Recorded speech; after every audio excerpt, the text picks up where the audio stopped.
गांव में प्रवचन हो रहे थे। महाराज बोले, मृत्यु एक अटल सत्य है। इस गांव का प्रत्येक मनुष्य कभी न कभी अवश्य मरेगा। महाराज के प्रवचन सुनकर वहां उपस्थित गांव के सभी श्रोता रोने लगे। उन्हीं के बीच बैठा पप्पू जोर जोर से हंसने लगा। महाराज को उस पर बहुत दया आई। उन्होंने पूछा, क्यों हंस रहे हो बालक? पप्पू बोला, मैं इस गांव का नहीं हूँ। एक औरत पति से मिलने जेल गई। वापसी में जेलर से बोली, आप लोग मेरे पति से इतनी मेहनत वाला काम क्यों करवा रहे हो? जेलर बोला, आपका पति खाता है, पीता है और सोता है। आप किस काम की बात कर रहे हो मैडम? औरत बोली, तो क्या वो झूठ बोल रहा है कि वो सुरंग खोद रहा है?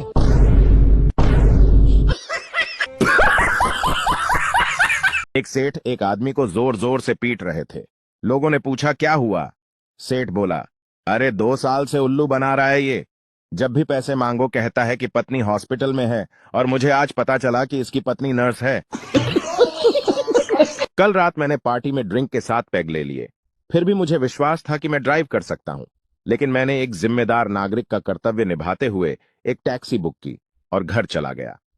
400 लाइक्स और 40 कमेंट्स मिले, लेकिन सबसे बेस्ट कमेंट ये था, भाई तू टैक्सी लेके गया किधर? पार्टी तो तेरे ही घर पे थी। एक बनिया अपनी अंतिम सांसें ले रहा था और बोला, मेरी बीबी कहाँ है? बीबी बोली, मैं यहीं हूं। बनिया बोला, मेरी बेटी कहाँ है? बेटी बोली, मैं यहीं हूं। बनिया फिर बोला, मेरा बेटा कहाँ है? बेटा बोला, मैं यहीं हूं। बनिया बोला, सालो सब यही हो तो दुकान पर कौन है? एक चीता सिगरेट का नशा लगाने ही वाला था कि अचानक चूहा वहां आया और बोला, भाई छोड़ दो नशा, जिंदगी बहुत कीमती है, आओ मेरे साथ, देखो जंगल कितना खूबसूरत है। चीता चूहे के साथ चल दिया। आगे हाथी बियर ले रहा था। चूहा फिर बोला, भाई छोड़ दो नशा, जिंदगी बहुत कीमती है, आओ मेरे साथ, देखो जंगल कितना खूबसूरत है। हाथी भी साथ चल दिया। आगे शेर हुक्का पी रहा था। चूहा ने उसे भी वहीं कहा। शेर ने हुक्का साइड पर रखा और चूहे को 5-6 थप्पड़ मारे। हाथी बोला, अरे क्यों मार रहे हो इस बेचारे को? शेर बोला, ये साला रोज भांग पी के ऐसे ही सबको पूरी रात जंगल घुमाता है। अंग्रेज को मच्छर काट रहे थे। उसने सारी लाइट बंद कर दी। तभी रूम में जुगनू आ गया। अंग्रेज बोला, ओ माय गॉड, इंडिया का मच्छर इतना एडवांस है, साला टार्च लेकर ढूंढ रहा है। एक आदमी की तबीयत खराब होने पर उसने डॉक्टर को दिखाया। डॉक्टर ने कहा, आप सिर्फ 12 घंटे के मेहमान हो, शायद सवेरा भी नहीं देख पाओगे।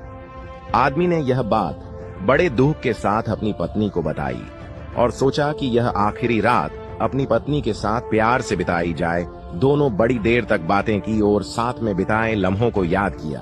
थोड़ी देर बाद पत्नी को सोते हुए देखकर पति ने पूछा, तुम सो रही हो? पत्नी बोली, क्या करूं, तुम्हें तो सुबह उठना नहीं है, पर मुझे तो उठना है। बाप ने बेटे की तलाशी ली और कोट से सिगरेट और लड़कियों के नंबर निकले। बाप ने बहुत मारा और पूछा, कब से चल रहा है ये सब बेटा? पापा, ये कोट तो आपका है। दो टैक्सी ड्राइवर टैक्सी स्टैंड पे बैठे बातें कर रहे थे कि तभी एक अंग्रेज उनके पास पहुंचा और उनसे अंग्रेजी भाषा में उनसे कुछ पूछा। दोनों ड्राइवर बेवकूफों की तरह उस विदेशी के चेहरे को देखते रहे। अंग्रेज को समझ आ गया कि दोनों को अंग्रेजी नहीं आती। अब उसने वही प्रश्न उनसे स्पेन की भाषा स्पेनिश में पूछा। दोनों फिर बेवकूफों की तरह विदेशी का चेहरा देखते रहे। तीसरी बार अंग्रेज ने वही प्रश्न उनसे रूस की भाषा रशियन में पूछा। दोनों का वही हाल रहा। तंग आकर अंग्रेज चला गया। ड्राइवर ने कहा, यार हम लोगों को भी अपनी भाषा के अलावा कोई दूसरी भाषा सीखनी चाहिए, हमारे काम आएगी। पहले वाले ने एक जोर का झापड़ लगाया और बोला, उसको 4-4 आती थी, उसके कोई काम आई क्या?